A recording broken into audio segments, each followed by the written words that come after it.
Hello, ഇന്നത്തെ നമ്മുടെ recipe egg വെച്ചിട്ട് തയ്യാറാക്കാൻ പറ്റുന്ന ഒരു കിടിലൻ സ്നാക്കാണ്. അപ്പോൾ എല്ലാവർക്കും ഇത് ഇഷ്ടമാവും, കുട്ടികൾക്കെല്ലാം നല്ലോണം ഇഷ്ടമാവും. അപ്പോൾ ഇതെല്ലാവരും ഒന്ന് ട്രൈ ചെയ്ത് നോക്കുക. വളരെ പെട്ടെന്ന് തയ്യാറാക്കാൻ പറ്റുന്ന ഈ ഒരു സ്നാക്ക് എങ്ങനെയാണ് തയ്യാറാക്കുക എന്നുള്ളത് നമുക്ക് വീഡിയോ കാണാം.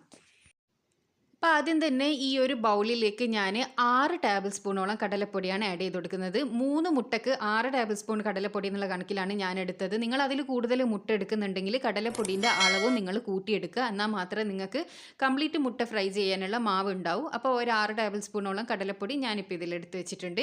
ഇനി ഞാൻ ഇതിലേക്ക് 1 ടേബിൾ സ്പൂണോളം ചെറിയ ജീരകമാണ് ആഡ് ചെയ്ത് കൊടുക്കുന്നത്. പിന്നെ 1 ടീസ്പൂണോളം കാശ്മീരി ചില്ലിയോ അല്ലെങ്കിൽ സാധാ മുളക് പൊടിയോ നിങ്ങൾക്ക് യൂസ് ചെയ്യാം. അപ്പോൾ അതുകൂടി ആഡ് ചെയ്ത് കൊടുത്തിട്ടുണ്ട്.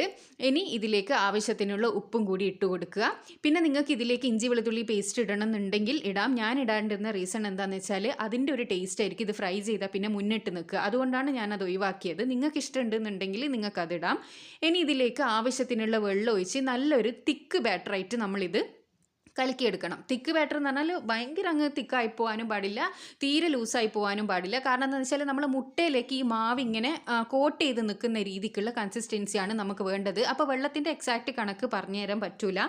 നിങ്ങൾ വെള്ളം ഒഴിക്കുന്ന നേരം അധികം ലൂസായി പോവാണ്ട് മുട്ടയിലേക്ക് കോട്ട് ചെയ്ത് നിൽക്കുന്നുള്ള രീതിക്ക് നിങ്ങൾ മാവൊന്ന് മിക്സ് ചെയ്തെടുക്കണം. അപ്പോൾ ഞാനിത് നന്നായിട്ട് തന്നെ മിക്സ് ചെയ്തെടുക്കുകയാണ്. അപ്പോൾ ഇത് ഒട്ടും കട്ടിയൊന്നും ഇല്ലാണ്ട് ഞാൻ നന്നായി ഇതൊന്ന് മിക്സ് ചെയ്തെടുത്തിട്ടുണ്ട്. അപ്പോൾ ഞാനിതിൻ്റെ ഒരു പരുവം ഒന്ന് കാണിച്ചു തരാം. ഈ ഒരു പരുവത്തിലാണ് നമ്മൾ മിക്സ് ചെയ്തെടുക്കേണ്ടത്. അധികം ലൂസും ആയി പോകാൻ പാടില്ല, എന്നാൽ അധികം ടൈറ്റും ആവാൻ പാടില്ല. ഇനി നമുക്കിത് മാറ്റി വെക്കാം. പിന്നെ ഇത് നമ്മുടെ മെയിൻ ഇൻഗ്രീഡിയൻ്റ് ആയ 3 മുട്ട ഞാൻ നന്നായി പുഴുങ്ങി എടുത്തിട്ടുണ്ട്. അപ്പോൾ നിങ്ങൾക്ക് ആവശ്യമുള്ള മുട്ട എത്രയാണെന്ന് വെച്ചാൽ അത് പുഴുങ്ങിയെടുക്കുക. അതിന് ശേഷം നമുക്കിതൊന്ന് കട്ട് ചെയ്തെടുക്കണം. അപ്പോൾ കട്ട് ചെയ്തെടുക്കുന്നത് ഞാൻ ഒരു മുട്ടേനെ തന്നെ 4 കഷ്ണമായിട്ടാണ് ഞാൻ കട്ട് ചെയ്തെടുക്കുന്നത്. നിങ്ങൾക്ക് ഇതേപോലെ 2 കഷ്ണമായിട്ട് മതിയെങ്കിൽ അങ്ങനെ എടുക്കാം.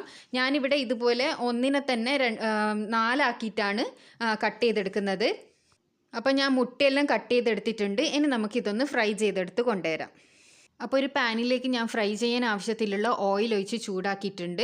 അപ്പോൾ നേരത്തെ ഞാൻ ഇതിലേക്ക് കറിവേപ്പില ഇടാൻ മറന്നു പോയിട്ടുണ്ടായിരുന്നു. അപ്പോൾ നമുക്ക് ഇതിൽ കറിവേപ്പില അത്യാവശ്യമാണ്. അപ്പോൾ നല്ലൊരു ടേസ്റ്റാണ് കറിവേപ്പില ഇട്ടാൽ. അപ്പോൾ ഞാൻ കുറച്ച് കറിവേപ്പില കൂടിയും അരിഞ്ഞത് ഇതിലേക്ക് ഇട്ടൊന്ന് മിക്സ് ചെയ്ത് കൊടുക്കുന്നുണ്ട് കേട്ടോ. ഇനി ഈ ഒരു ബാറ്ററിലേക്ക് നമ്മൾ ഓരോ മുട്ടയും ഡിപ്പ് ചെയ്തിട്ട് ഓയിലിലേക്ക് ഇട്ടൊന്ന് ഫ്രൈ ചെയ്തെടുക്കുക. അത്ര മാത്രമേ ഉള്ളൂ. നമ്മളെ ടേസ്റ്റി ആയിട്ടുള്ള സ്നാക്ക് ഇവിടെ റെഡിയാവും. അപ്പോൾ ഓരോ മുട്ടയും നമുക്ക് മാവിൽ ഡിപ്പ് ചെയ്തതിന് ശേഷം ഇതിലേക്ക് ഇട്ട് കൊടുക്കുക. അപ്പോൾ ഈ ഒരു മാവ് നല്ലോണം ഇതിൽ ഇങ്ങനെ കോട്ടായി നിൽക്കണമെങ്കിൽ നമ്മളെ കൺസിസ്റ്റൻസി ശരിയായിരിക്കണം.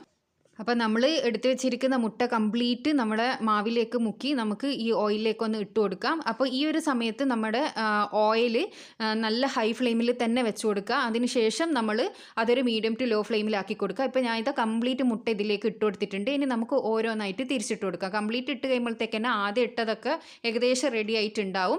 അപ്പോൾ ഓരോന്നായിട്ട് നമുക്കൊന്ന് തിരിച്ചിട്ട് കൊടുക്കുക. എന്നിട്ട് ആ ഒരു ഭാഗം കൂടി റെഡി ആയതിൻ്റെ ശേഷം നമുക്ക് ഇത് ഓയിലിൽ നിന്ന് കോരാം. പിന്നെ ഇട്ട് കൊടുത്തതിന് ശേഷം മീഡിയം ടു ലോ ഫ്ലെയിമിലാക്കി കൊടുക്കാൻ മറക്കരുത് കേട്ടോ.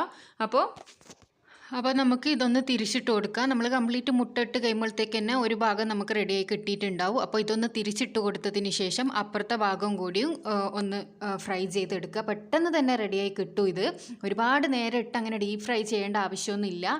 അപ്പോൾ ഇത് ഞാനിതെല്ലാം തിരിച്ചിട്ട് കൊടുക്കുന്നുണ്ട്. ഈ ഒരു ഭാഗവും കൂടി 2 മിനിറ്റ് ഓയിലിൽ വെച്ചതിന് ശേഷം നമുക്കിത് കോരിയെടുക്കാം. ഇപ്പോൾ ഇതാ 2 മിനിറ്റ് ആയിട്ടുണ്ട് കേട്ടോ. അപ്പോൾ 2 ഭാഗവും നന്നായി തന്നെ വെന്ത് കിട്ടിയിട്ടുണ്ട്. ഇനി ഞാനിത് ഓയിലിൽ നിന്നും കോരി ഒരു പ്ലേറ്റിലേക്ക് സെർവ് ചെയ്തെടുക്കുകയാണ്. അപ്പോൾ നമ്മുടെ ടേസ്റ്റി ആയിട്ടുള്ള സ്നാക്ക് ഇവിടെ റെഡി ആയിട്ടുണ്ട്. അപ്പോൾ എല്ലാവരും ഇതൊന്ന് ട്രൈ ചെയ്ത് നോക്കണം. ട്രൈ ചെയ്തതിന് ശേഷം നിങ്ങളുടെ അഭിപ്രായം അറിയിക്കാൻ മറക്കരുത്. അപ്പോൾ എന്നും പറയുന്നത് പോലെ തന്നെ ചാനൽ സബ്സ്ക്രൈബ് ചെയ്യാത്തവരാണെങ്കിൽ ദയവേതൊന്ന് സബ്സ്ക്രൈബ് ചെയ്തതിന് ശേഷം അടുത്തുള്ള ബെൽ ബട്ടൺ കൂടിയും ക്ലിക്ക് ചെയ്യുക. Thanks for watching.